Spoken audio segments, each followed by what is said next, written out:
Hi friends, आपल्या सर्वांचे पुन्हा एकदा आपल्या चॅनलवर स्वागत आहे. मित्रांनो, संयुक्त पूर्व परीक्षा 2023 गट ब व गट क साठी जी की 30 एप्रिलला होणार आहे त्याची तयारी आपण आपल्या चॅनलद्वारे करून घेत आहोत. आपण YouTube व्हिडिओद्वारे या टेस्टमधील प्रत्येक पेपर सॉल्व्ह करून प्रत्येक प्रश्नाचं स्पष्टीकरण देण्याचा प्रयत्न करतो, जेणेकरून तुमच्या एक्झामसाठी आपल्या चॅनलतर्फे थोडीफार हेल्प झाली पाहिजे. तुम्हाला ही टेस्ट सिरीज जॉईन करायची असेल लगेच या मोबाईल नंबरवर एक फक्त हाय मेसेज करा व्हॉट्सअपवर. तुम्हाला सगळ्या डिटेल्स याच्या प्राप्त होऊन जातील आणि याची फीस नाममात्र 300 रुपये ठेवण्यात आली आहे. एकूण 10 पेपर होणार आहे आणि 10 पेपर हे 10 ऑनलाईन टेस्ट आहे. याच्यामध्ये तुम्हाला टाइमर लावलेला आहे. 1 तासात ती ऑनलाईन टेस्ट सोडवावी लागते. प्रत्येक तुमचा ॲक्युरेसी किती आली त्याच्यातलं प्रत्येक प्रश्नाचा ॲनालिसिस सोल्युशन सगळं काही त्या ऑनलाईन टेस्टमध्ये तुम्हाला भेटणार आहे. आणि तुम्हाला ऑफलाईन सोडवायची असेल तर PDF सुद्धा तुम्ही त्या आपल्या SM गणेश या ॲपवरून PDF सुद्धा डाउनलोड करू शकता, जी की तुम्हाला सध्या स्क्रीनवर तुमच्या दिसत आहे ती PDF सुद्धा. आणि त्याच्या स्पष्टीकरणाची PDF सुद्धा तुम्ही डाउनलोड करू शकता, जेणे की एक्झामच्या दृष्टिकोनातून अभ्यास करताना तुम्हाला अतिशय महत्त्वाचे 1000 प्रश्न त्यांचे स्पष्टीकरण हे पाहायला भेटतील. अजूनही वेळ गेली नाहीये, बरेचशी मुलं जॉईन सुद्धा झाले आहे. तुम्हाला सुद्धा जॉईन व्हायचं असेल तर या नंबरवर व्हॉट्सअपवर एक हाय मेसेज करा. मी तुम्हाला सगळे डिटेल्स प्राप्त करून देईन व्हॉट्सअपवर. आणि फीस नाममात्र 300 रुपये. आणि तुम्ही अजूनही आपल्या चॅनलला सबस्क्राईब केलं नसेल सबस्क्राईब करून घ्या, बेल आयकॉनला क्लिक करा, जेणेकरून येणाऱ्या व्हिडिओची नोटिफिकेशन भेटत राहील. आणि मित्रांनो, व्हिडिओला लाईक आणि शेअर करणे विसरत जाऊ नका. तर आज आपण हिस्ट्रीचे अतिशय महत्त्वाचे असे 50 प्रश्न पाहण्याचा प्रयत्न करणार आहोत, ते सुद्धा स्पष्टीकरणासहित. पहा प्रश्न क्रमांक 45. खाली दिलेल्या वर्णनावरून समाज सुधारक ओळखा. त्यांचे नाव विष्णू भिकाजी गोखले असे होते. ख्रिस्ती मिशनऱ्यांनी सुरू केलेल्या धर्मांतर प्रक्रियेविरुद्ध त्यांनी सर्वप्रथम आवाज उठवला. त्यांनी सुखदायक राज्य प्रकरणी निबंध ही पुस्तिका लिहिली होती. वैदिक धर्मावरील टीकेला चोख उत्तर देण्यासाठी त्यांनी वर्तमान दीपिका हे वृत्तपत्र काढले. ते समाजसुधारक कोण आहे? विष्णू शास्त्री पंडित आहे, विष्णू शास्त्री चिपळूणकर आहे, विष्णू शिरवाडकर आहे की विष्णुबुवा ब्रह्मचारी आहे? जर तुम्ही काळजीपूर्वक समाजसुधारकांचा अभ्यास केला असेल तुम्हाला या 2-3 गोष्टी या क्लिक करतात की हे कोण आहे, तुम्ही सहज ओळखू शकता की विष्णू भिकाजी गोखले त्यांचं नाव आणि सुखदायक राज्य प्रकरणी निबंध आणि वैदिक धर्माच्या टीकेला चोख उत्तर देणारे कोण आहेत? तर ते आहेत विष्णुबुवा ब्रह्मचारी. ऑप्शन नंबर 4 विष्णुबुवा ब्रह्मचारी. नेक्स्ट क्वेश्चन, प्रश्न क्रमांक 46. खालीलपैकी कोणत्या व्यक्तीला दलितांमधील पहिले वृत्तपत्र वार्ताहर म्हणून ओळखले जाते? फेमस प्रश्न आहे, बऱ्याचशा एक्झाम मध्ये आलेला प्रश्न आहे, रिपीट होणारा एक्झाम मध्ये हा प्रश्न आहे. असा आहे, ते आहेत गोपाळ बाबा वलंगकर. यांना दलितांमधील पहिले वृत्तपत्र वार्ताहर म्हणून ओळखले जाते आणि त्यांनी महात्मा फुलेंच्या विचाराने प्रभावित होऊन विटाळ विध्वंसन हे एक पुस्तक सुद्धा लिहिलं आहे. ते सुद्धा एक्झाम मध्ये विचारले गेले. विटाळ विध्वंसन काय नाव होतं? विटाळ विध्वंसन हे सुद्धा लक्षात असते. त्या बऱ्याचशा एक्झाम मध्ये हा प्रश्न विचारलाय. प्रश्न क्रमांक 47. सुभाषचंद्र बोस यांनी फ्री इंडिया सेंटरची स्थापना केव्हा आणि कोठे केली? सुभाषचंद्र बोस यांनी फ्री इंडिया सेंटरची स्थापना 1941 ला जर्मनी येथे केली होती. प्रश्न क्रमांक 48. ब्रिटनच्या राणीचा जाहीरनामा कधी प्रसिद्ध झाला? ब्रिटनचा जो राणीचा जाहीरनामा होता तो अलाहाबादच्या दरबारात लॉर्ड कॅनिंगने वाचून दाखविला होता. ते कधी? तर 1 नोव्हेंबर 1858 अलाहाबादच्या दरबारात लॉर्ड कॅनिंगनं वाचून हे सुद्धा एक्स्ट्रा माहिती तुम्हाला सांगत आहेत, कारण त्याच्यावर सुद्धा प्रश्न येऊ शकतो. अलाहाबादच्या दरबारात लॉर्ड कॅनिंगने वाचून दाखवला होता 1 नोव्हेंबर 1858. प्रश्न क्रमांक 49. दिलेल्या माहितीवरून व्यक्ती निवडा. त्यांनी 1872 स्वदेशीची शपथ घेतली. आईच्या इच्छेवरून वकिलीची फी मधून नवे विष्णू मंदिर बांधले आणि 1875 साली मॉरिशस बेटावर असणाऱ्या हिंदी बांधवांना मदत पाठविली. ते कोण आहेत? तर ते आहेत सार्वजनिक काका म्हणून ज्यांना आपण ओळखतो. सार्वजनिक काका जे की ज्यांना आपण गणेश वासुदेव जोशी उर्फ सार्वजनिक काका असं संबोधतो. नेक्स्ट क्वेश्चन, प्रश्न क्रमांक 50. स्त्रियांना बाळंतपणाची पगारी रजा मिळावी म्हणून कोणी उठाव केला होता? मोस्ट इम्पॉर्टंट प्रश्न. तो उठाव केला होता कमलादेवी चट्टोपाध्याय यांनी. कमलादेवी चट्टोपाध्याय यांनी स्त्रियांच्या बाळंतपणासाठी आग्रह धरला होता. प्रश्न क्रमांक 51. दुसरे ब्रह्मयुद्ध कोणत्या गव्हर्नर जनरलच्या काळात लढलं गेलं होतं? तर तो गव्हर्नर जनरल होता लॉर्ड डलहौसी. कोणाच्या काळात? लॉर्ड डलहौसीच्या काळात. प्रश्न क्रमांक 52. लॉर्ड बेटिंगने ठगांचा बंदोबस्त करण्यासाठी खालीपैकी कोणत्या अधिकाऱ्याची नेमणूक केली होती? मोस्ट इम्पॉर्टंट आणि फेमस असा प्रश्न आहे, तुम्हाला उत्तर माहितीच असेल. तो कोण होता? Colonel Sleeman. लॉर्ड बेटिंगनं ठगांचा बंदोबस्त करण्यासाठी कर्नल स्लीमन अधिकाऱ्याची नेमणूक केली होती आणि पेंढारी लोकांचा बंदोबस्त करण्यासाठी लॉर्ड हॉस्टिंगला नेमलं होतं. आता हे इथे कन्फ्यूज होतो बरं का. ठगांचा बंदोबस्त करण्यासाठी लॉर्ड स्लीमन आणि मग पेंढाऱ्यांचा लोकांचा बंदोबस्त करण्यासाठी कोणाला लॉर्ड हॉस्टिंग यांना केलं होतं. आणि मार्टिन बर्डला उत्तर भारतातील जमीन सुधारणाचा जनक म्हणून ओळखलं जाते. कोणाला? मार्टिन बर्डला. ही जी चौथा ऑप्शन दिसतंय ना तुम्हाला, तो कशासाठी होता? तो उत्तर भारतातील जमीन सुधारणाचा जनक त्याला म्हणून ओळखला जाते. प्रश्न क्रमांक 53. कुका चळवळीचे नेते गुरु राम सिंग यांचा मृत्यू 1885 मध्ये कोठे झाला होता? तर यांचा मृत्यू झाला होता ब्रह्मदेशामध्ये. कुका चळवळीचे नेते राम सिंग यांचा मृत्यू 1885 ला ब्रह्मदेश येथे, म्हणजेच आता सध्याचा म्यानमारमध्ये इथे झालं होतं. प्रश्न क्रमांक 54. माझा रशियाचा प्रवास हे प्रवास वर्णन खालीलपैकी कोणत्या व्यक्तीचं आहे? ते आहे अण्णाभाऊ साठे यांचं. अण्णाभाऊ साठे ते त्यांचं अंतिम प्रवास वर्णन म्हणून प्रचलित आहे. Next question. प्रश्न क्रमांक 55.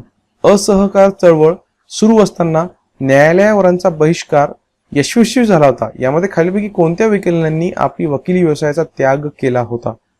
त्याग करणारे वकील कोणते होते? चित्तरंजन दास, वल्लभभाई पटेल, सी राजगोपालचारी. त्याग करणारे वकील हे तिघही होते. चित्तरंजन दास सुद्धा होते, वल्लभभाई पटेल सुद्धा होते, सी राजगोपालचारी सुद्धा होते. म्हणजे ऑप्शन नंबर 4 वरीलपैकी सर्वच्या सर्व हे याच्यामध्ये सहभागी होते.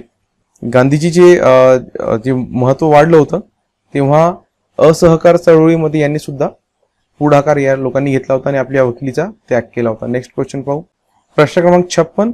गांधीजींच्या शिवाय बैठका घेणे म्हणजे डेन्मार्कच्या राजाशिवाय हॅम्लेट नाटक करणे होय, असे मत खालीलपैकी कोणी व्यक्त केलं होतं? जवाहरलाल नेहरू, मोतीलाल नेहरू, महात्मा गांधी की अरुण नेहरू? याचं योग्य उत्तर आहे मित्रांनो मोतीलाल नेहरूंचं हे स्टेटमेंट होतं. गांधीजींचं वाढतं महत्व बघता मोतीलाल नेहरू म्हणाले होते की गांधीजीशिवाय बैठका घेणे म्हणजे डेन्मार्कच्या राजाशिवाय हॅम्लेट नाटक करणं होय. प्रश्न क्रमांक 57 पाहूया.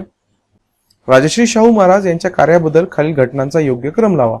पाटील शाळांची स्थापना, तलाठी शाळांची स्थापना, व्हिक्टोरिया मराठी बोर्डिंगची स्थापना आणि वीर शैव लिंगायत बोर्डिंग.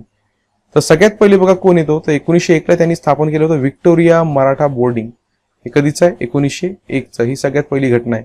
त्याच्यानंतर वीर शैव लिंगायत बोर्डिंग हे 1906चं आहे. 1906. त्याच्यानंतर पाटील शाळांची स्थापना हे 1912चा. 1912 आणि तलाठी शाळांची स्थापना 1918चा आहे. आता वर्ष जर लक्षात असलं तर क्रम तर आपण सहजच लावू शकतो. 1 नंतर हे 2 हे 3 येणार आणि हे 4 येणार. म्हणजे CDAB. CDAB ऑप्शन नंबर 1च याचं उत्तर आहे. प्रश्न क्रमांक 58. खालीलपैकी कोणी भारताच्या दारिद्र्य निर्मूलनासाठी औद्योगिकीकरण हा उपाय सुचविला होता? मोस्ट इम्पॉर्टंट जे 91-92 ला कळालं ते आपल्याला आधीच सांगितण्यात आलं होतं, पण त्याच्यावर आपल्या स्वातंत्र्योत्तर काळात त्याच्यावर तेवढं लक्ष करण्यात आलं नाही. ते कोण होते? तर ते होते महादेव गोविंद रानडे. भारताच्या दारिद्र्य निर्मूलनासाठी औद्योगिकीकरण हा उपाय रानडे यांनी सुचवला होता. तसेच त्यांनी इंडस्ट्रियल असोसिएशन ऑफ वेस्टर्न इंडियाची स्थापना 1889 ला केली होती. हे सुद्धा लक्षात असू द्या. कशाची स्थापना केली होती रानडे यांनी? Industrial association of western India याची स्थापना 1889 ला केली होती. Next question. प्रश्न क्रमांक 59. पीपल्स सर्वंट सोसायटी ऑफ इंडियाची स्थापना 1924 ला खालीलपैकी कोणी केली होती? योग्य उत्तर आहे Lala Lajpat Rai. People's servant society of इंडियाची स्थापना लाला लजपत राय यांनी केली होती. Next question. मित्रांनो, राज्यसेवेच्या तयारी करणाऱ्या विद्यार्थ्यांसाठी अतिशय महत्वाची आणि आनंदाची गोष्ट आहे की PW जे फिजिक्स वल्ला म्हणून पूर्ण भारतभर काय पूर्ण जगभरात ख्याती पाडलेले अलक पांडे सर आता MPSC मध्ये सुद्धा उतरले आहेत. आणि या MPSC राज्यसेवेसाठी एक टार्गेट बॅच स्वराज्य त्यांनी सुरू केली आहे. यामध्ये महाराष्ट्राचे टॉप एज्युकेटर्स तुम्हाला प्री आणि मेन्स दोन्हीची तयारी करून घेणार आहे.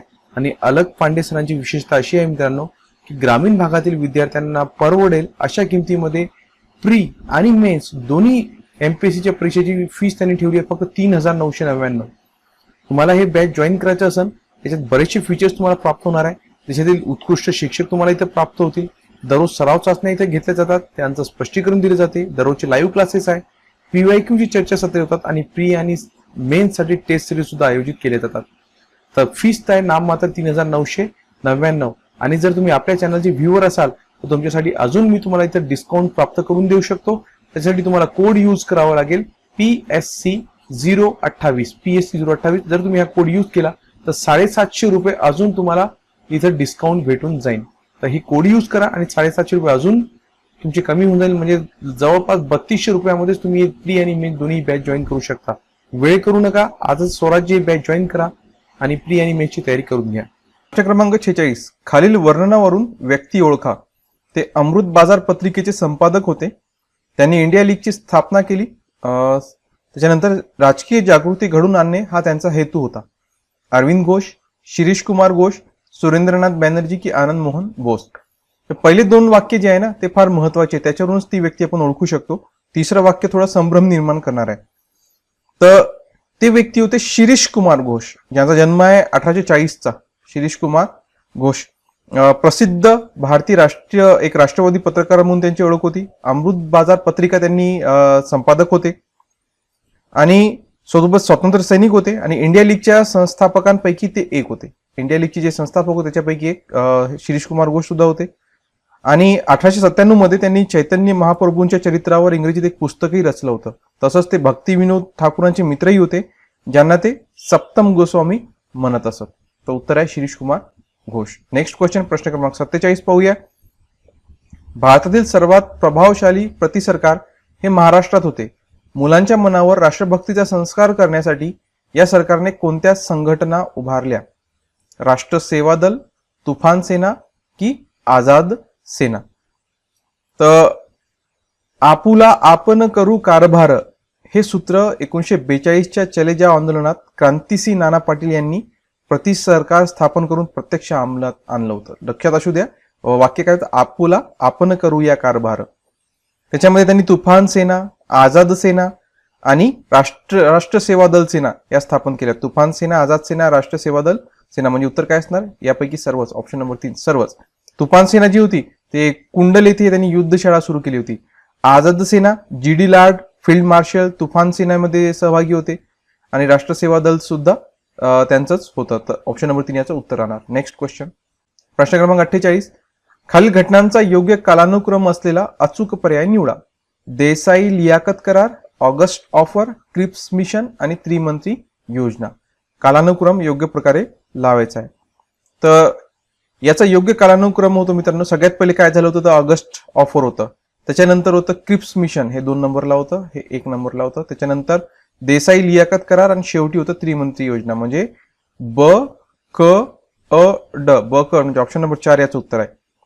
तर जेव्हा महात्मा गांधींनी मान्य केलं होतं की जोपर्यंत काँग्रेस आणि मुस्लिम लीग देशाच्या भविष्याविषयी किंवा अंतरिम सरकारच्या स्थापनेबद्दल निष्कर्षापर्यंत पोहोचत नाही तोपर्यंत ब्रिटिश राज्यकर्ते देशाला स्वातंत्र्य देणार नाही. आणि मध्यवर्ती विधानसभेत काँग्रेस नेते देसाई आणि लियाकत अली यांनी भेट घेतली आणि केंद्रात अंतरिम सरकार स्थापन करण्याचा प्रस्ताव तयार करण्यात आला होता.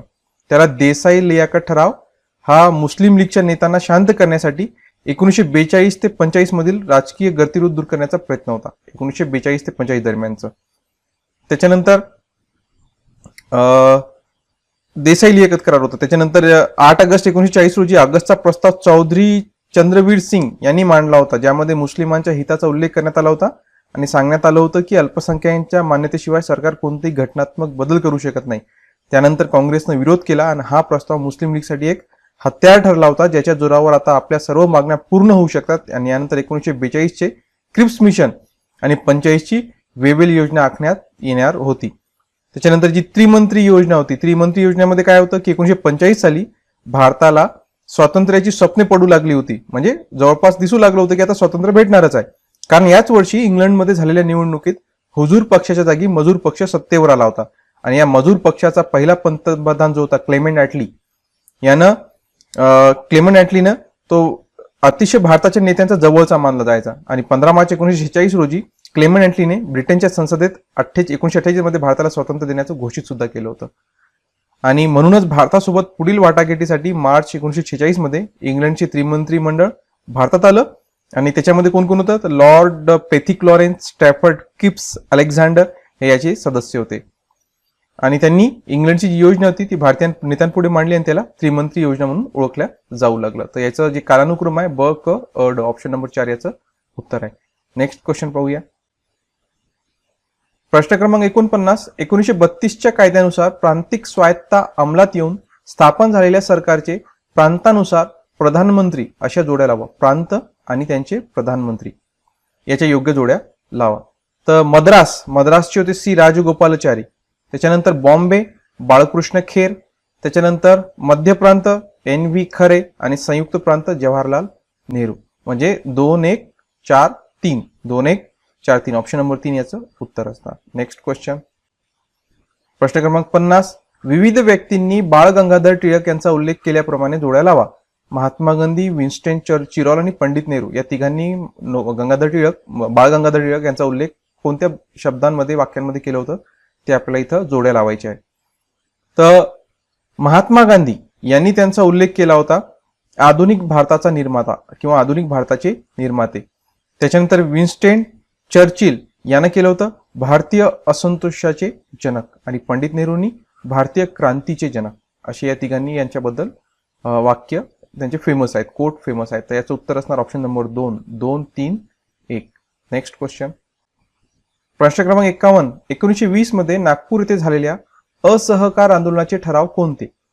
वकिलांनी सरकारी न्यायालयावर बहिष्कार टाकावा, जनतेने कायदे मंडळाच्या निवडणुकीवर बहिष्कार टाकावा, परदेशी मालाचा पुरस्कार करावा आणि स्वदेशी वस्तूंवर बहिष्कार टाकावा. याच्यातलं कोणकोणतं ठराव करण्यात आलं होतं?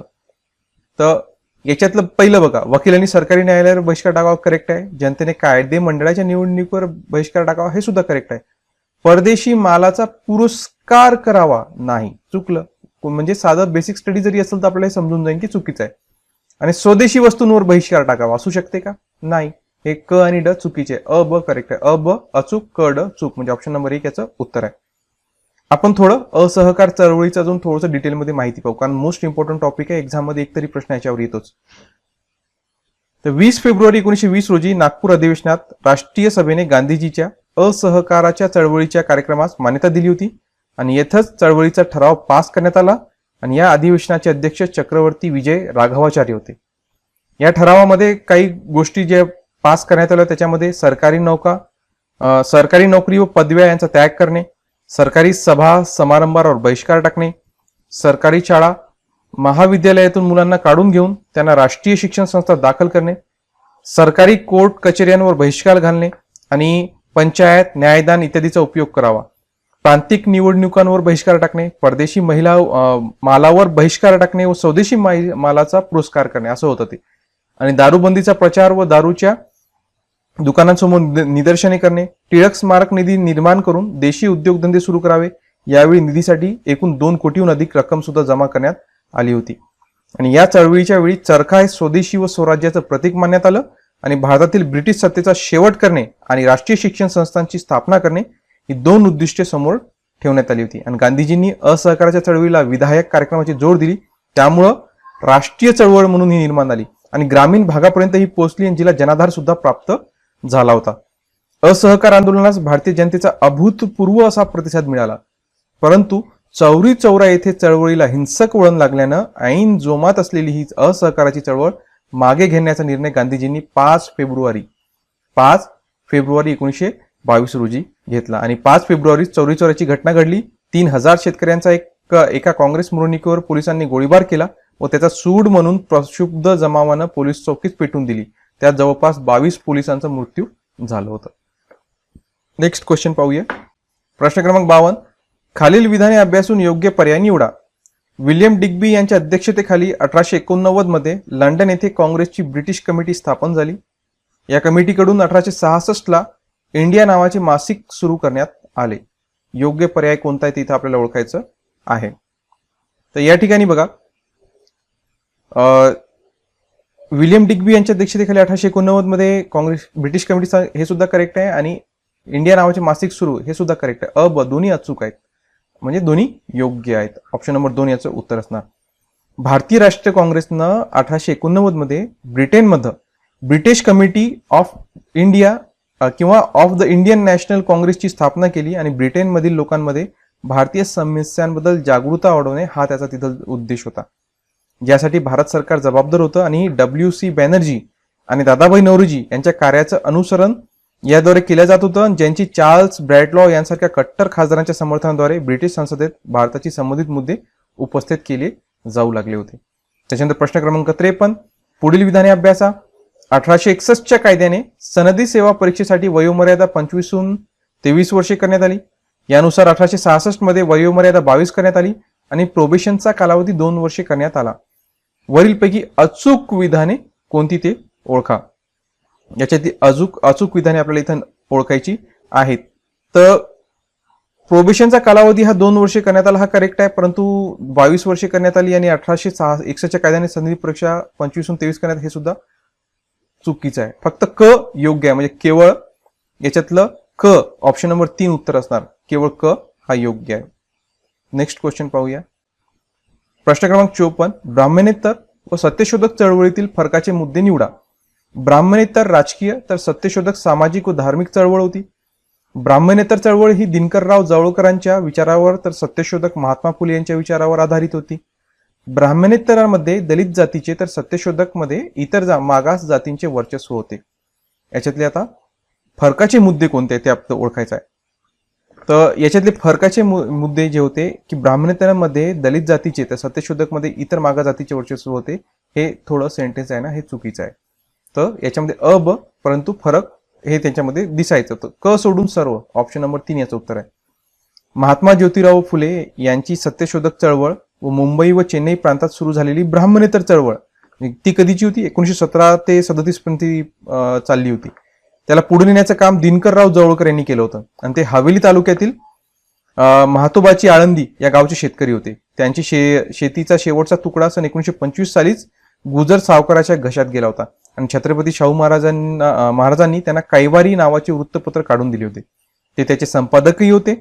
ब्राह्मणेतर चळवळीचे ते महाराष्ट्रातील धडाडीचे नेते होते आणि पुण्यात त्यांनी व केशवराव जेदे यांनी छत्रपती मेळे काढून लोकमान्य टिळक यांचा विरोध सुद्धा त्यांनी केला होता. आणि लोकमान्य टिळक व कृष्णशास्त्री चिपळूणकर हे देशाचे दुश्मन आहेत असे ते म्हणत आणि टिळक हे तेल्या तंबोळ्याचे नाही तर सनातनी ब्राह्मणांचे पुढारी होते. बहुजन समाजाला भटांनी पिळवणूक केली त्यामुळे समाज मागे राहिला असं स्पष्ट मत ते मांडत जायचे. नेक्स्ट क्वेश्चन पाहूया. प्रश्न क्रमांक 55. व्हॉइसरायच्या कार्यकारी मंडळाचे रूपांतर अंतरिम सरकारमध्ये करण्यात आले. या अंतरिम सरकारमध्ये खालीलपैकी कुणाचा समावेश होता? व्हॉइसराय, कमांडर इन चीफ, पंतप्रधान की मंत्रिमंडळ? तर याच्यामध्ये समावेश होता मित्रांनो व्हॉइसरायचा होता, कमांडर इन चीफचा होता, पंतप्रधान आणि मंत्रिमंडळाचा सुद्धा याच्यात समावेश होता. व्हॉइसराय आणि गव्हर्नर जनरल ऑफ इंडिया हे कार्यकारी परिषदेचे अध्यक्ष याच्यामध्ये कोण होतं? विन्साउट वेवेल हे होते. कमांडर इन चीफ कोण होते? तर कमांडर इन चीफ होते सर क्लॉड ऑलिंचलेक, थोडंसं कठीण नाव आहे त्यांचं. त्याच्यानंतर कार्यकारी परिषदेचं उपाध्यक्ष कोण होतं? तर त्यावेळेसचे तसंच बाह्य व्यवहार आणि राष्ट्रकुल संबंध जवाहरलाल नेहरू यांच्याकडे होतं. गृहव्यवहार माहिती प्रसारण वल्लभभाई पटेलकडे होतं. शेती आणि अन्न राजेंद्र प्रसाद, कला शिक्षण आरोग्य शफात अहमद खान, वाणिज्य CH भाभाकडे होतं. त्याच्यानंतर संरक्षण बलदेव सिंह, वित्त RK शामुखम चेट्टी, उद्योग आणि पुरवठा C राजगोपालचारी, श्रम मंत्रालय जगजीवन राम, कायदा सय्यद अली जाहीर, रेल्वे आणि संप्रेषण पोस्ट आणि एअर असफ अली आणि कामे खानी आणि शक्ती शरदचंद्र बोस यांच्याकडे होतं. तर याचं उत्तर आहे ऑप्शन नंबर 2. नेक्स्ट क्वेश्चन प्रश्न क्रमांक 56. राजाजी फॉर्म्युल्यावर टीका करताना पुढील उद्गार कोणी काढले ते ओळखा. एक छायामय, एक टर्फल, पंगू, विच्छिन्न आणि कीटकाने कुरतडलेला पाकिस्तान असं राजाजीच्या फॉर्म्युल्यावर टीका करताना हे उद्गार कोण काढलं होतं? तर हा उद्गार काढलं होतं मोहम्मद अली जिना यांनी. काय होतं राजाजी फॉर्म्युला? तर त्याच्यामध्ये काय होतं की मुस्लिम लीगने भारताच्या पूर्ण स्वातंत्र्याची मागणी करण्यासाठी काँग्रेसची हात मिळवणी करावी आणि हंगामी सरकारच्या स्थापनेत काँग्रेससोबत मित्राची भूमिका बजावली पाहिजे. हे एक पहिलं धोरण होतं राजाजी फॉर्म्युल्याचं. त्याच्यानंतर अजून एक होतं. असे जवळपास 6 धोरण त्यांनी मांडले होते. दुसऱ्या महायुद्धाच्या शेवटी भारतात उत्तर पश्चिम आणि पूर्व भागात असलेल्या मुस्लिम बहुसंख्य क्षेत्रांच्या सीमा निश्चित करण्यासाठी एक आयोग नेमण्यात यावा आणि त्यानंतर प्रौढ मतदाराच्या आधारावर या भागातील रहिवाशांना भारतातून मोजले गेले आणि वेगळे होण्याचा प्रश्नावर निर्णय घ्यावा. सर्व राजकीय पक्षांना मतमोजणीपूर्वी त्यांच्या मतांचा प्रचार करण्याचे पूर्ण स्वातंत्र्य असावे. देशाची फाळणी झाल्यास संरक्षण, व्यापार, दळणवळण आणि इतर महत्वाच्या बाबींमध्ये परस्पर कराराची व्यवस्था करावी. त्यांची मागणी ब्रिटिश सरकारने मान्य केल्यास मुस्लिम बहुसंख्य प्रांतांना जोडून स्वतंत्र मुस्लिम राज्य निर्माण केले जाईल आणि संरक्षण आणि परराष्ट्र व्यवहारात दोन्ही राज्यांमध्ये करार होईल. आणि 6वं आणि शेवटचं पॉईंट की याच्यामध्ये ब्रिटनने भारताला पूर्ण स्वातंत्र्य दिल्यावरच वरील सर्व अटींचा विचार करता येईल. असे 6 मुद्दे राजाजी फॉर्म्युल्यामध्ये मांडण्यात आले होते. परंतु मोहम्मद अली जिना यांनी CR सूत्र पाळण्यास नकार दिला होता. म्हणजे राजाजी यांचा जो होता तो नकार दिला आणि मोहम्मद अली जिनानं म्हटलं होतं की मला असा कुजलेला आणि विकृत पाकिस्तान निर्माण करायचा नाहीये आणि परिणामी चक्रवर्ती राजगोपालचारी त्यांचे उद्दिष्ट साध्य करण्यात अपयशी ठरले होते. नेक्स्ट क्वेश्चन, प्रश्न क्रमांक 57. खालीलपैकी सावित्रीबाई फुले यांची कोणती साहित्य संपदा आहे? रत्नमाला, 52 कशी सुबोध रत्नाकर, काव्य फुले. सावित्रीबाई फुले यांची साहित्य संपदा, तर याचं उत्तर आहे ब आणि क, 52 कशी सुबोध रत्नाकर आणि काव्य फुले. काव्य फुले काव्य संग्रह, तसंच मातुश्री सावित्रीबाई फुलेंची भाषा व गाणी 1891 त्यांचं आहे आणि 52 कशी सुबोध रत्नाकर सुद्धा सावित्रीबाईंचंच आहे. त्याच्यानंतर नेक्स्ट क्वेश्चन पाहूया, प्रश्न क्रमांक 58. नागपूर अधिवेशनात 1920 मध्ये महात्मा गांधींनी टिळक फंडामध्ये किती रुपये गोळा केले? आता जवळपास आपलं वरी गेलं होतं, त्याच्यात थोडीशी वेगळी फिगर आली होती बघा.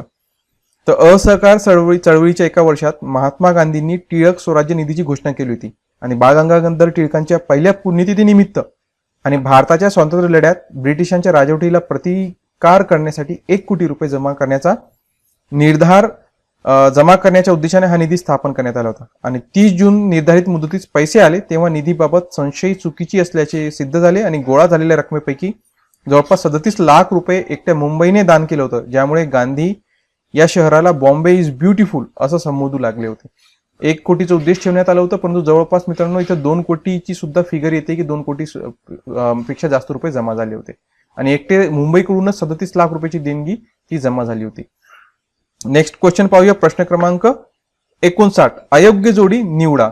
हंसाजी हटकर, नोवा किल्ला युद्ध, तंट्या भिल्ल, आदिवासी शेतकरी क्रांतीचा प्रथम नायक, कजार सिंग नाईक, उनारपूर हल्ला आणि रघु भांगरे, घोड नदी खजिन्यावर हल्ला. याच्यात अयोग्य जोडी कोणती आहे ते इथं आपल्याला ओळखायला सांगितलंय. तर याच्यातलं जे तिसरं आहे ना, ऑप्शन नंबर 3, कजार सिंग नाईक, उनारपूर हल्ला, हा थोडंसं चुकीचं वाटत आहे. आपण थोडं सगळेच पाहूया. सगळ्यात पहिले पाहू आपण हटकरांचा हल्ला, हटकरांचा उठाव, जे हंसाजी हटकरचे रिलेटेड आहे की मराठवाड्यात नांदेड जिल्ह्यात हंसाजी नाईक हटकर यांचे एक छोटेसं राज्य होतं. नोव्हा किल्ला हंसाजीचा प्रमुख आधार होता आणि त्यावेळी मराठवाडा हा इंग्रजांचा मांडलिक निजामच्या ताब्यात होता आणि हंसाजीने 1819-20 मध्ये निजाम व इंग्रजांच्या विरुद्ध उठाव केला होता. तर हा करेक्ट आहे, हंसाजी हटकर. त्याच्यानंतर मेजर पिटसन, कॅप्टन इनवॉस डेव्हिड, कॅप्टन मेडोज टेलर यांनी 4000 सैनिकांसह हंसाजीवर हल्ला केला होता आणि इंग्रजांनी नोव्हा किल्ल्यावर तोफा टाकून तो किल्ला ताब्यात घेतला. तेव्हा हंसाजीने जे उमरखेडा यवतमाळ जिल्ह्यातलं तेथून इंग्रजांची लढा दिला होता ना, इंग्रजांनी हंसाजी हटकर यांचा पराभव केला व त्यांचं राज्य ताब्यात घेतलं होतं. त्याच्यानंतर जी तंट्या भिल्ल आहे, तंट्या भिल्लचं पाहूया आपण आता. हे ब्रिटिश भारतातील 1878 ते 89 दरम्यान प्रमुख सक्रिय असे क्रांतिकारकांचे नेते होते. महान तंट्या भिल्लचे ब्रिटिश काळात गुन्हेगार म्हणून अधिक नकारात्मक वर्णन करण्यात आलेलं आहे, परंतु स्थानिक विश्वास आहे की एक शूर व्यक्तिमत्व होते. त्यांचं जे वर्णन आहे ते डकेत न करता भारतीय रॉबिनहुड असं केल्या जायचं. तर हे जे 2 नंबर तिसरा आहे कजार सिंग नाईक, हा चुकीचा आहे. आपण नेक्स्ट क्वेश्चन वर जाऊया. प्रश्न क्रमांक 60. कृष्णराव भालेकरांविषयी विधाने अभ्यासून पर्याय निवडा. हे महात्मा फुले यांचे जवळचे सहकारी होते. त्यांच्या मते शेतकरी व कारागीर हे खरे देशाचे आधारस्तंभ आहेत. ते महाराष्ट्रातील सहकारी चळवळीचे वैचारिक जनक ठरतात. याच्यात आता अभ्यासून पर्याय निवडा. ओके, कोणतं बरोबर आहे कोणतं चूक आहे? तर याच्यातलं मित्रांनो महात्मा फुले यांचे जवळचे सहकारी होते, करेक्ट आहे. आणि शेतकरी बद्दल त्यांची भूमिका अतिशय रोखठोक होती की शेतकरी व कारागीर हेच खरे देशाचे आधारस्तंभ आहे आणि महाराष्ट्रातील सहकार चळवळीचे ते वैचारिक जनक ठरतात. तिन्ही सेंटेन्स करेक्ट आहे, म्हणजे सर्वच्या सर्व बरोबर आहे. ऑप्शन नंबर 3 याचं उत्तर ठरणार. आज आपण या टेस्ट नंबर 5 मधले हिस्ट्रीचे प्रश्न पाहणार आहोत, जे प्रश्न क्रमांक 31 पासून सुरू होतात. बघा, प्रश्न क्रमांक 31, जोड्या लावा. संस्था आणि त्यांचा स्थापना वर्ष दिलेलं आहे, यांची योग्य जोडी आपल्याला लावायची आहे. बॉम्बे असोसिएशन, शारदा सदन, बॉम्बे प्रेसिडेन्सी असोसिएशन आणि पुना नेटिव्ह इन्स्टिट्यूशन. तर सगळ्यात पहिले बॉम्बे असोसिएशन कधीची स्थापना आहे? याची स्थापना 1852 ची. 1852 कोणी केली होती? दादाभाई नौरोजी समवेत जगन्नाथ शंकर शेठ यांनी या बॉम्बे असोसिएशनची स्थापना केली होती 1852 ला, म्हणजे याचं आहे ना 1852. ठीक आहे. त्याच्यानंतर शारदा सदनची स्थापना 1889. 1889 मध्ये पंडिता रमाबाई यांनी स्थापन केली आणि विद्वांसाठी याची जी शाखा होती ती सुद्धा त्यांनी चालू केली होती. 1889 म्हणजे ऑप्शन नंबर 4 याचं उत्तर असणार, पंडिता रमाबाई यांनी. त्याच्यानंतर बॉम्बे प्रेसिडेन्सी असोसिएशन, याची सुरुवात झाली होती 1874ला. बॉम्बे प्रेसिडेन्सी असोसिएशन कधी आहे? 1874ला आहे. दादाभाई नौरोजी, केटी तेलंग, फिरोजशाह मेहता यांनी स्थापन केली. आणि ब्रदर इन लॉ म्हणून हे तिघ जण प्रसिद्ध होते. या तिघांना म्हणजे इतकं त्यांचं मैत्री होती की त्यांना ब्रदर इन लॉ सुद्धा म्हणून ओळखलं जायचं. 1874ची स्थापना याची, म्हणजे 2 नंबर. त्याच्यानंतर Poona native institution, Poona native institution याची स्थापना 1885. 1885ला महाराष्ट्रातील पहिली राजकीय संघटना म्हणून सुद्धा हा फार फेमस आहे. एक्झाममध्ये बऱ्याचदा प्रश्न आले, महाराष्ट्रातील पहिली राजकीय संघटना कोणती? तर महाराष्ट्रातील पहिली राजकीय संघटना म्हणून पुणा नेटिव्ह इन्स्टिट्यूशन ही फार प्रसिद्ध आहे, म्हणजे 1885. Option number 1. म्हणजे याचा प्रश्न क्रमांक 32. पारतंत्र्यात असलेल्या मातृभूमीला स्वतंत्र करण्याच्या कामी मला देहाचा होम करावा लागला, तरी मी फिरून याच भारतखंडात जन्म घेईन व अपुरे राहिलेले काम करून दाखवीन, हे प्रसिद्ध वचन कोणाचं आहे? तर हा प्रसिद्ध वचन आहे सेनापती बापट यांचं. सेनापती बापट हे प्रसिद्ध विधान सेनापती बापट यांनी केलं होतं. त्यांचं मुळशी सत्याग्रहाचं नेतृत्व केलं आहे. त्याच्याशिवाय सेनापती बापट यांनी बऱ्याचशा एक्झाममध्ये हा सुद्धा प्रश्न येतो. आणि त्यांचं पूर्ण नाव होतं महादेव पांडुरंग बापट, आणि त्यांचा जन्म पारनेर, अहमदनगर जिल्ह्यातील पारनेर या ठिकाणी झाला होता. नेक्स्ट क्वेश्चन, प्रश्न क्रमांक 33. 2 विधाने आहेत. वेद हे अपौरुषेय आहेत असे महात्मा फुलेंनी म्हटले, आणि वेद हे पौरुषेय आहेत असे स्वामी दयानंद सरस्वती यांनी म्हटलं. वरील विधानांपैकी बरोबर विधान कोणतं ते ओळखायला सांगितलंय. तर याच्यातलं एकही बरोबर नाहीये. वेद हे अपौरुषेय आहेत असं स्वामी दयानंद स्वामींनी म्हटलं होतं, म्हणजे इथं वापरला होता. आणि वेद हे पौरुषेय आहेत असं किंवा अपौरुषेय नाहीत असं महात्मा फुलेनं म्हटलं होतं. म्हणजे याचं त्याला त्याचं त्याला करून टाकलं. म्हणजे हा सेंटेन्स दयानंद सरस्वती साठी पाहिजे होता आणि दुसरा हा महात्मा फुलेंसाठी. म्हणजे याच्यातलं एकही बरोबर नाही. Option number 4. प्रश्न क्रमांक 34 पाहूया. रवी किरण मंडळ या कवींच्या समूहात खालीलपैकी कोणाकोणाचा सहभाग होता? तर याच्यामध्ये होते गोविंदाग्रज, अप्पासाहेब कारखानीस, माधव ज्युलियन, कवी यशवंत, कवी गिरीश, आणि यांनी तुतारी मंडळ याची सुद्धा स्थापना केली होती या सगळ्यांनी मिळून. तर याच्यामधले ई सोडून जे आहे ना, याच्यामधले जे दिसत आहे बाकी सर्व आहे. म्हणजे ई सोडून म्हणजे कुसुमाग्रज याच्यात नव्हते. ई सोडून गोविंदाग्रज होते, अप्पासाहेब कारखानीस, माधव ज्युलियन, कवी यशवंत, कवी गिरीश. कुसुमाग्रज याच्यात नव्हते. ई सोडून बाकी सर्व. ऑप्शन नंबर 3 याचं उत्तर येणार. नेक्स्ट क्वेश्चन पाहूया. नंदकुमार खटला चेतसिंह प्रकरण अवध बेगम प्रकरणाशी संबंधित गव्हर्नर जनरल कोण होता? तर वॉरेन हेस्टिंग होता. कोण होता? Warren Hastings. हा गव्हर्नर जनरल नंदकुमार खटला, चेतासिंग प्रकरण तसंच अवध बेगम या तिघाशी संबंधित असा त्याचा रिलेशन आहे. म्हणजे हा होता वॉरेन हेस्टिंग. त्याच्यानंतर प्रश्न क्रमांक 36. खालीलपैकी जहालवादाच्या उदयाची कोणती कारणे आहेत? काँग्रेसच्या कामगिरीबद्दल नाराजी, इंग्रजी सत्तेचे खरे रूप ओळखणे, तत्कालीन आंतरराष्ट्रीय प्रभाव की बंगालची फाळणी. जहालवादाच्या उदयाची कारण नेमकं याच्यातलं कोणतं आहे? तर याच्यातले जे 4ही कारणं आहे, काँग्रेसच्या कामगिरीबद्दलची नाराजी, इंग्रजी सत्तेचं खरं रूप ओळखणे, तत्कालीन आंतरराष्ट्रीय प्रभाव आणि बंगालची फाळणी, म्हणजे एकाच वेळेस या सगळ्या कारणांमुळं जो 2 गट तयार झाले, मवाळ आणि जहाल, हे या 4ही कारणांमुळे हे जहालवादाचं उदय झालं होतं. आणि ज्याचं नेतृत्व असं म्हटलं जाते की टिळक यांच्या हातामध्ये होतं. तिथून त्यांनी जी क्रांतिकारकांची भाषा आहे ती काँग्रेसच्या नेत्यांच्या मुखी सुद्धा बोलण्यात येऊ लागली. आणि त्याच्यातूनच नंतर मग बरेचसे असे ठराव केले गेले की जे जहालवाद्यांचा प्रभाव काँग्रेसवर वाढत गेला. नंतर मग महात्मा गांधी आले आणि त्यांनी पुन्हा ते डायल्यूट करून टाकलं आणि पुन्हा मवाळ गट सक्रिय झाला. तर याचं जे उत्तर असणार त्याचं वरीलपैकी सर्व. ऑप्शन नंबर 4 हा याचं उत्तर असणार. नेक्स्ट क्वेश्चन, प्रश्न क्रमांक 37. महात्मा फुलेंबाबत खालील विधानांचा विचार करून सत्य विधान किंवा विधाने निवडा. 1849 मध्ये त्यांनी पुण्यात मुलींची पहिली शाळा काढली.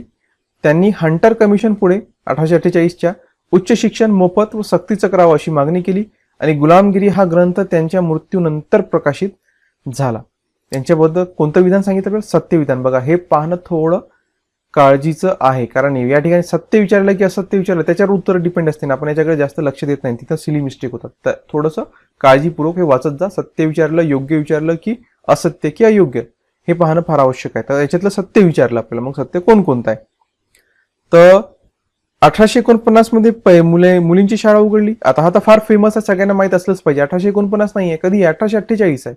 1848 म्हणजे हा पहिला चुकलेला आहे. त्याच्यानंतर त्यांनी हंटर कमिशन पुढे 1848 उच्च शिक्षण मोफत सक्तीचं करावं अशी मागणी केली. तर 1882च्या हंटर आयोगापुढे म्हणजे शिक्षण आयोग त्याला म्हणतात, त्यांनी प्राथमिक शिक्षण मोफत व सक्तीचं करावं असं मागणी केली होती. इथं काय म्हटलं, उच्च शिक्षण, हे सुद्धा चुकीचं आहे. आणि गुलामगिरी हा ग्रंथ त्यांच्या मृत्यूनंतर प्रकाशित झाला. तर जून 1873 मध्येच गुलामगिरी ग्रंथ हा प्रकाशित झाला होता. म्हणजे हा सुद्धा सेंटेन्स काय चुकीचाच आहे. आणि 28 नोव्हेंबर 1890 मध्ये आपल्या महात्मा फुलेंचा मृत्यू झाला होता. म्हणजे गुलामगिरी त्यांच्या जिवंत असतानाच हा प्रसिद्ध झाला होता. म्हणजे ऑप्शन नंबर 4 याचं वरील एकही बरोबर नाही, सगळेच चुकीचे आहे. आपल्याला सत्य विचारलं, त्याच्यातलं एकही सत्य नाही. नेक्स्ट क्वेश्चन, प्रश्न क्रमांक 38. 1857च्या उठावातील महाराष्ट्राच्या नेतृत्वाबाबत दिलेल्या जोड्यांपैकी बरोबर नसलेली किंवा नसलेल्या जोड्या ओळखा. सातारा, पेठ, औरंगाबाद आणि नागपूर सांगितलं. साताराला रंगो बापूजी गुप्ते, पेठला आप्पासाहेब पटवर्धन, औरंगाबाद मीर फिदा अली, नागपूरचं राणी बंकाबाई. आता इथं काय विचारलं, बरोबर नसलेल्या. बघा इथं नसलेल्या विचारल्या, नसलेल्या जोड्या याच्यातल्या कोणत्या आहे ते आपल्याला इथं सांगायचं आहे. तर याच्यातलं बरोबर नसलेलं बघा, सातारा रंगो बापूजी गुप्ते, हा बरोबर आहे, कारण सातारा रंगो बापूजी गुप्ते यांनी केलं होतं. त्याच्यानंतर पेठ आप्पासाहेब पटवर्धन, नाही, हा इथं चुकलाय. पेठला आप्पासाहेब पटवर्धन नाहीये. पेठला कोण होतं मग, पेठला होतं भगवंतराव निळकंठराव, भगवंतराव निळकंठराव हे होते, निळकंठराव. आणि जे आपले आप्पासाहेब पटवर्धन आहे हे जामखेडी, हे इंग्रजांच्या मर्जीतले होते. म्हणजे त्यांनी याच्यात सहभाग घेतलेला नव्हता. आप्पासाहेब पटवर्धन नव्हते, हे जामखिंडीमध्ये इंग्रजांच्या सोबती होते ते. त्याच्यानंतर औरंगाबादला मीर फिदा अली, हा करेक्ट आहे. नागपूरला राणी बांकाबाई. तर नागपूर संस्थान हा जो होता ना, हा इंग्रजांचे एकनिष्ठ होता. त्याच्यामुळं हा सुद्धा आहे ना, हा विधान चुकीचा आहे की यांनी उठावामध्ये महाराष्ट्रात नेतृत्व होतं. उठाव ते सहभागी झाले नाही, ते इंग्रजांशी एकनिष्ठ होते. ओके, तर फक्त बरोबर कोणते, सातारा, पेठ आणि औरंगाबाद. हे करेक्ट आहे. तर काय बरोबर आहे, फक्त बरोबर, बाकी सगळे चुकीचे आहे. फक्त बरोबर आहे, हा ऑप्शन योग्य असणार याचा, आणि बाकी सगळे चुकीचे आहे. नेक्स्ट क्वेश्चन, प्रश्न क्रमांक 39. 1908 साली राजद्रोहाच्या आरोपाखाली लोकमान्य टिळकांना ब्रह्मदेशातील म्हणजे आजचा म्यानमार मंडालेच्या कारागृहात कैदेत ठेवले होते, तेव्हा त्यांनी तिथे खालीलपैकी कोणत्या ग्रंथाची रचना केली.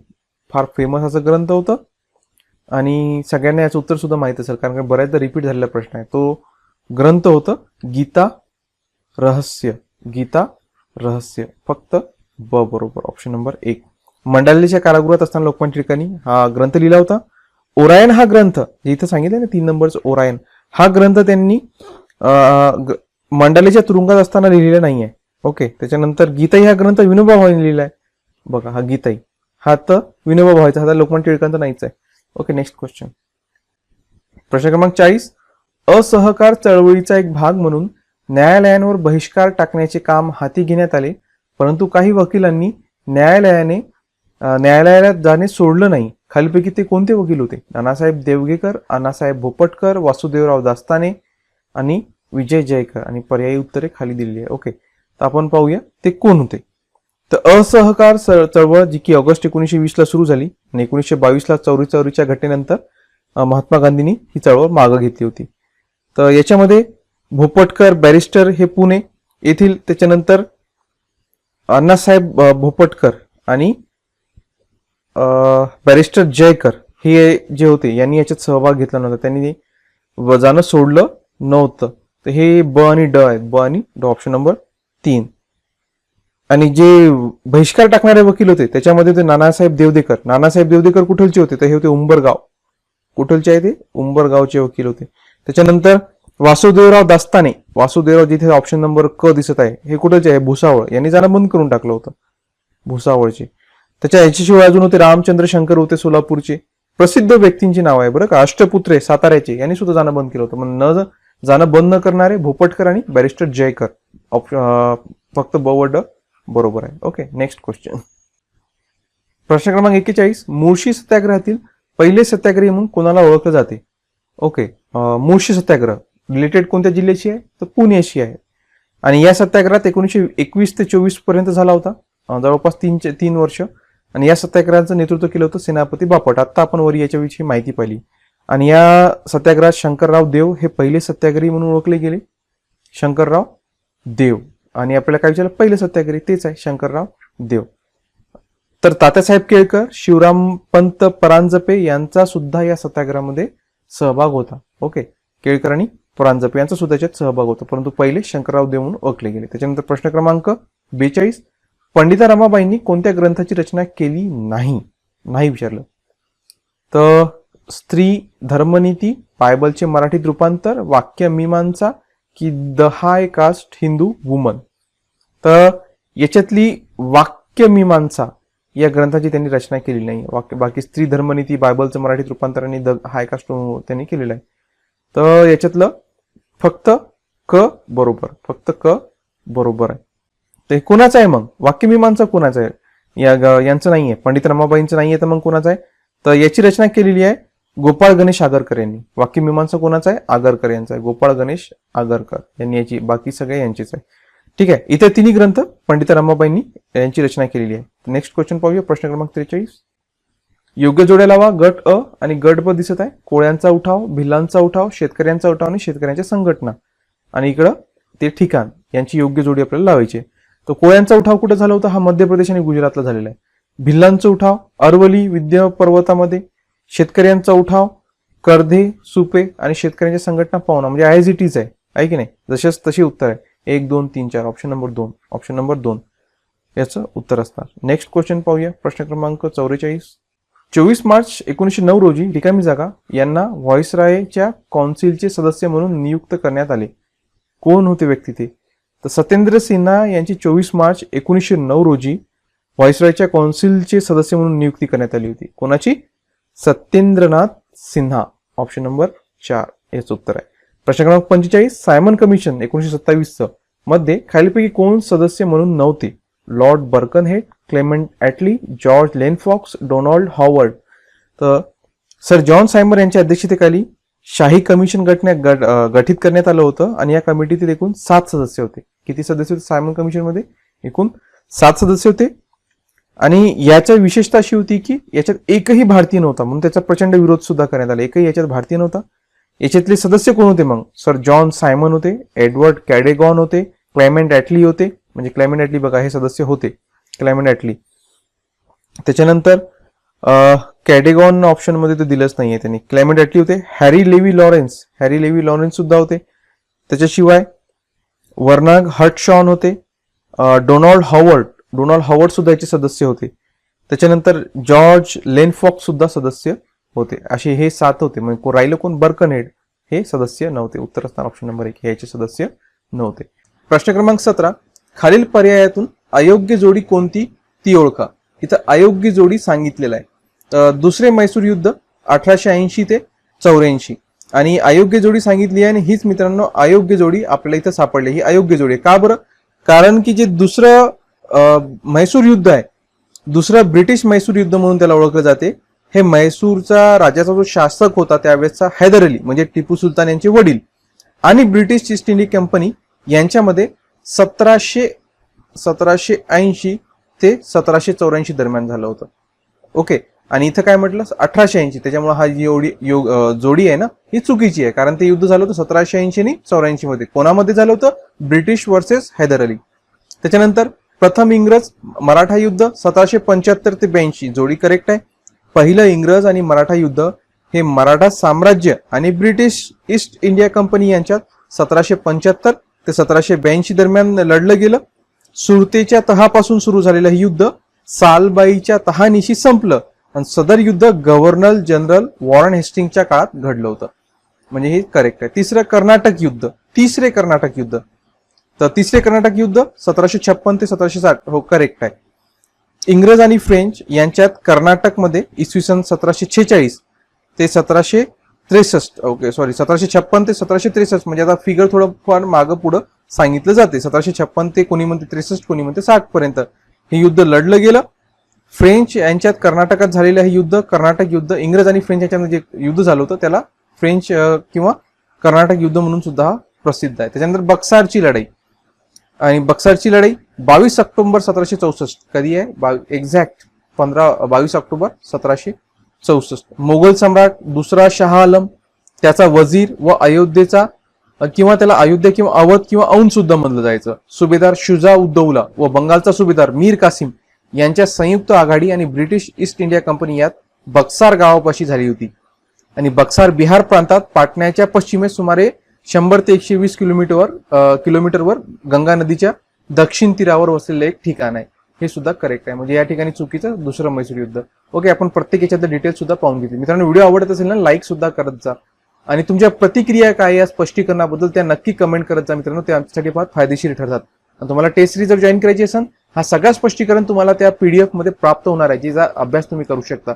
खाली मोबाईल नंबर बघा, या पट्टीवर स्क्रोल होत आहे, त्याच्यावर कॉन्टॅक्ट करून तुम्ही टेस्ट सिरीज सुद्धा प्राप्त करू शकता. आपण नेक्स्ट क्वेश्चनवर जाऊया. प्रश्न क्रमांक 18. आर्य समाजाविषयी योग्य विधाने ओळखा. ईश्वर एक आहे, तो विश्वाचा निर्माता आहे.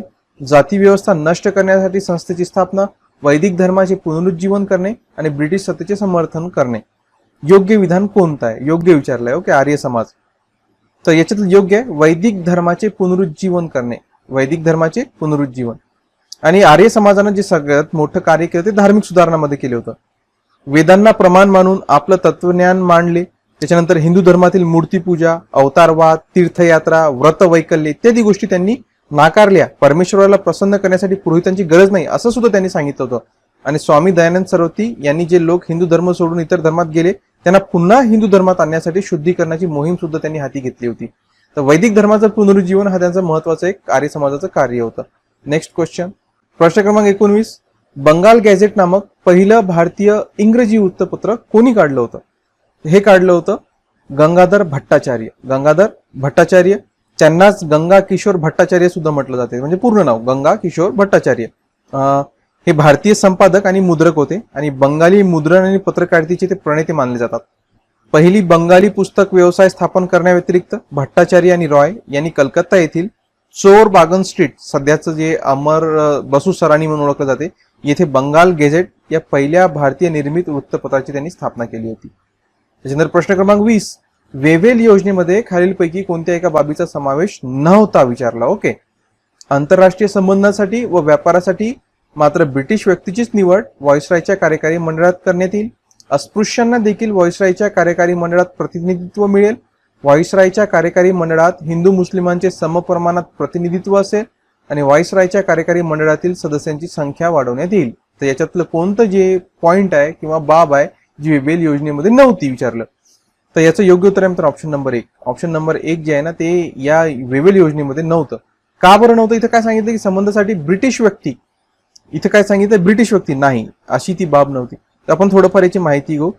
तर सरकारशी सल्ला मसलत करण्यासाठी वेव्हेल मार्च 1945 मध्ये जे वेव्हेल होते ते 1945 मध्ये इंग्लंडला गेले होते आणि ते जून 1945 मध्ये परत आले आणि 14 जून रोजी त्यांनी ही योजना मांडली होती, ज्याला वेव्हेल योजना म्हणून ओळखलं जाते. भारतीय गृहस्थाकडे परराष्ट्रीय खाते राहील व तोच देशाबाहेर भारताचे प्रतिनिधित्व करेल, हा पहिलाच मुद्दा होता. आणि या बघा या पॉईंटमध्ये काय सांगितलं की ब्रिटिश व्यक्तीची निवड नाही, ब्रिटिश नाही, तर त्या योजनेमध्ये होतं भारतीय व्यक्ती. त्याच्यामुळे हा सेंटेन्स जो आहे तो याच्यामध्ये समावेश म्हणजे चुकीचा सेंटेन्स आहे. इथं भारतीय व्यक्तीची त्यांनी निवड केली होती. तसंच जपान बरोबर करावयाच्या युद्धात सर्वांचे सहाय्य मिळेल अशी आशा त्यांनी व्यक्त केली होती. केंद्रीय सहकार्य सुरू झाले आणि प्रांतात 93 कलमी कारभार संपेल. त्याच्यानंतर विद्यमान घटनेप्रमाणे जास्तीत जास्त व्यवहार्य सत्ता दिली जाईल, त्यामुळे भविष्यकालीन घटनांवर किंवा घटनेवर परिणाम होणार नाही. Next question. क्रमांक 21. भाऊ दाजी लाड यांच्याविषयी योग्य विधाने ओळखा. त्यांचा जन्म 7 सप्टेंबर 1824 रोजी गोव्यातील मांजरे येथे झाला. 1845 मध्ये मुंबईत ग्रँट मेडिकल कॉलेजची स्थापना झाली. 1851 मध्ये वैद्यकीय पदवी संपादन केली. त्यांनी कर्करोगावर एक चांगलं औषध शोधून काढल्यामुळे त्यांना धन्वंतरी म्हणून ओळखलं जाऊ लागलं. तर याच्यातलं काय योग्य विधान कोणतं आहे ते सांगायचं आहे. तर याच्यातलं योग्य विधान आहे मित्रांनो ऑप्शन अ, ब, क तिन्ही योग्य आहे. पण कर्करोगावर त्यांनी औषध शोधून काढलं नव्हतं, तर कुष्ठरोगावर त्यांनी काढलं होतं. कशावर? कुष्ठरोगावर. अचूक निदान व शस्त्रक्रियेतील त्यांची हातोडी म्हणजे त्यांचं कौशल्य इतकं त्यांना प्रभुत्व प्राप्त झालं होतं की त्यांना त्यावेळेस खूप लोकप्रियता आणि सोबत पैसाही मिळू लागला होता, कारण त्यांच्या शस्त्रक्रियेतील त्यांच्या कौशल्यामुळं. आणि त्यांनी कुष्ठरोगावर खष्ट नावाच्या वनस्पतीच्या बियापासून तयार केलेलं एक देशी औषध त्यांनी शोधून काढलं होतं. कर्करोग नाही, कशावर? कुष्ठरोगावर त्यांनी काम केलं होतं. ओके, त्याच्यामुळे हा सेंटेन्स जो आहे ना हा चुकलाय. फक्त मग करेक्ट कोणत्या? योग्य A, B, C म्हणजे ऑप्शन नंबर 2 याचं उत्तर असणार. नेक्स्ट क्वेश्चन पाहूया.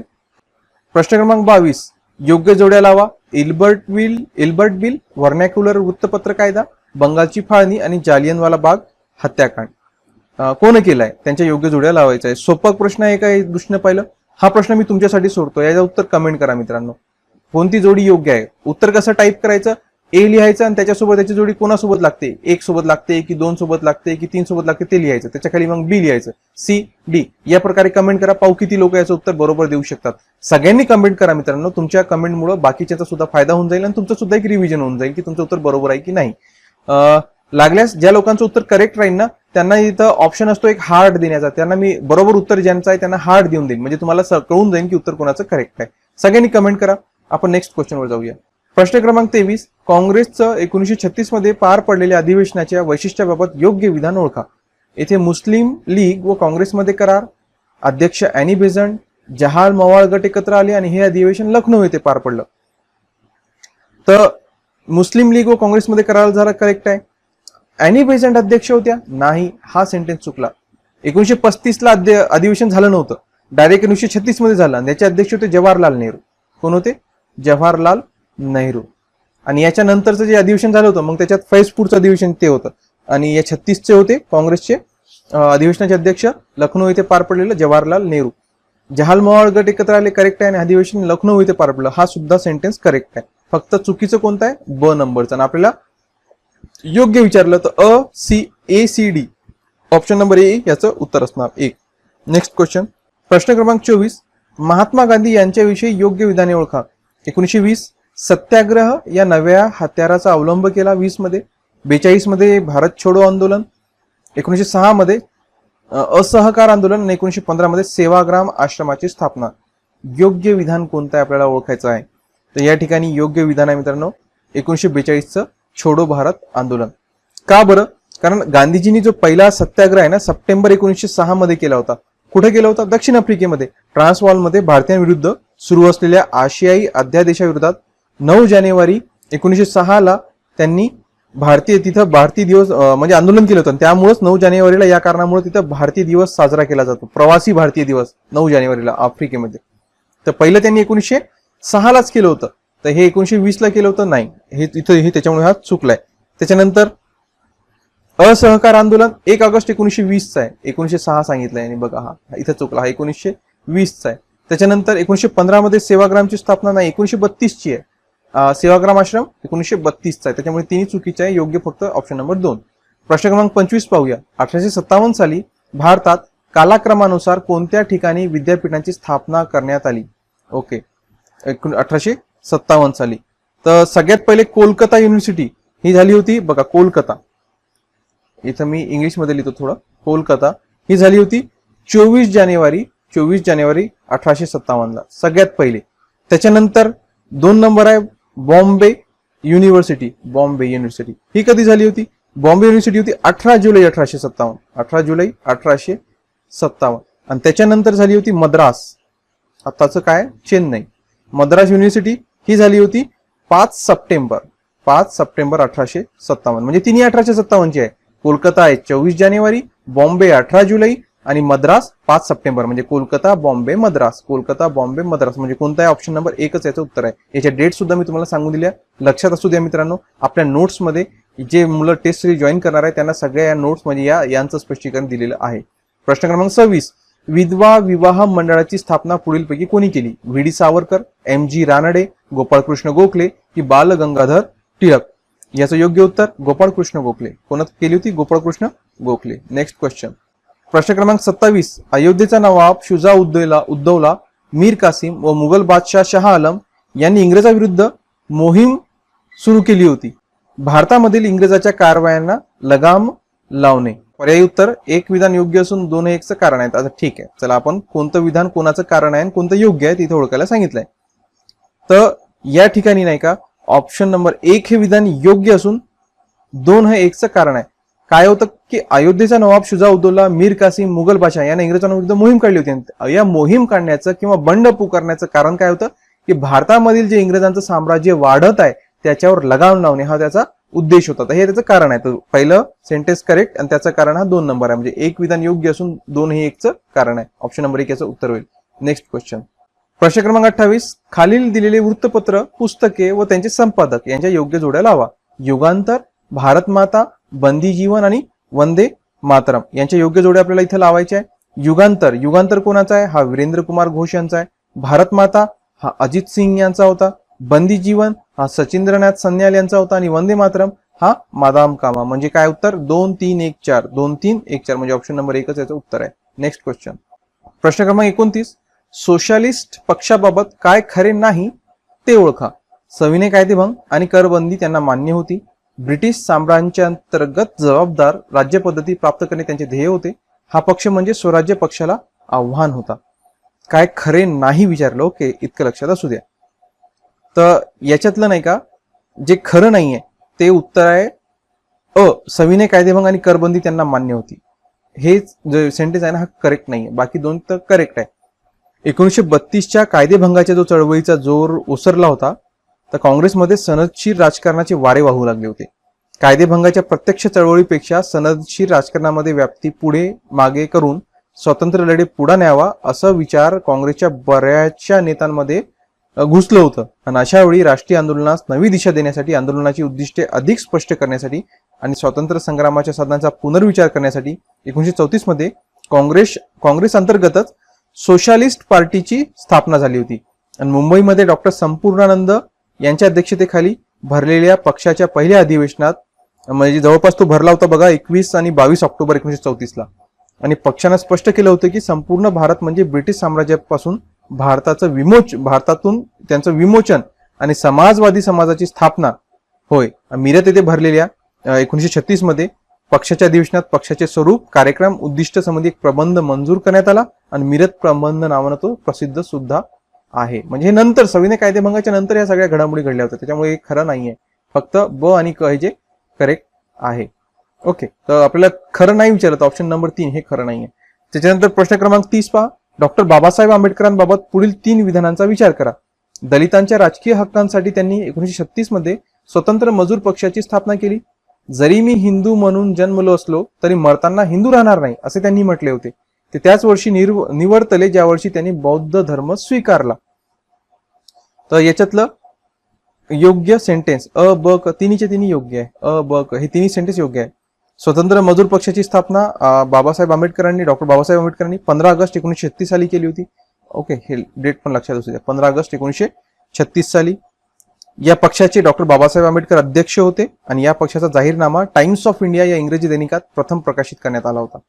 दलित वर्ग कर्मचारी परिषद फेब्रुवारीमध्ये 1938ला मनमाड येथे झाली. त्यावेळी डॉक्टर बाबासाहेब आंबेडकरांनी आपल्या अध्यक्षीय भाषणात म्हटलं होतं की ब्राह्मणाशी आणि भांडवलाशी हे भारतीय कामगाराचे 2 महत्वाचे शत्रू आहे. हे त्यांचे उल्लेख शब्द होते. त्याच्यानंतर 13 ऑक्टोबर 1935 रोजी येवला या ठिकाणी बाबासाहेबांनी घोषणा केली होती की जरी मी हिंदू म्हणून जन्मलो असलो तरी मरताना हिंदू राहणार नाही. त्याच्यानंतर तिसरं सेंटेन्स काय की ते त्याच वर्षी निवर्तले ज्या वर्षी त्यांनी बौद्ध धर्म स्वीकारला. 14 ऑक्टोबर 1956 रोजी नागपूर येथील अंबाझरी रोडवरील भव्य मंडपात सकाळी 9:30च्या सुमारास डॉक्टर बाबासाहेब आंबेडकरांनी माईसाहेब आंबेडकर यांच्यासोबत बौद्ध धम्म दीक्षा विधी पूज्य भंते चंद्रमणी महास्थवीर यांनी केल्यानंतर पुन्हा त्याच मंडपात खुद्द बाबासाहेब आंबेडकरांनी सुमारे 5 लाखापेक्षा अधिक बौद्ध बांधवांना 22 धम्म प्रतिज्ञा देऊन स्वतः बौद्ध धर्माची दीक्षा त्यांनी स्वीकारली होती. आणि त्याच वर्षी 1956लाच 6 डिसेंबर 1956ला त्यांचं मृत्यू सुद्धा झालं होतं. म्हणजे ऑप्शन नंबर 2 ABC हे सगळेच्या सगळे करेक्ट आहे. इथं मित्रांनो या पेपरमधील हिस्ट्रीचे क्वेश्चन कंप्लीट होतात. आय होप सर्व प्रश्न तुम्हाला लक्षात आले असतील आणि तुम्हाला परीक्षेत याचा फायदा नक्कीच होणार. मित्रांनो व्हिडिओला लाईक केलं नसेल तर लाईक सुद्धा करून घ्या, शेअर सुद्धा करा आणि चॅनलला सबस्क्राईब केलं तर सबस्क्राईब सुद्धा करून घ्या. आजच्या व्हिडिओसाठी इतकंच. धन्यवाद.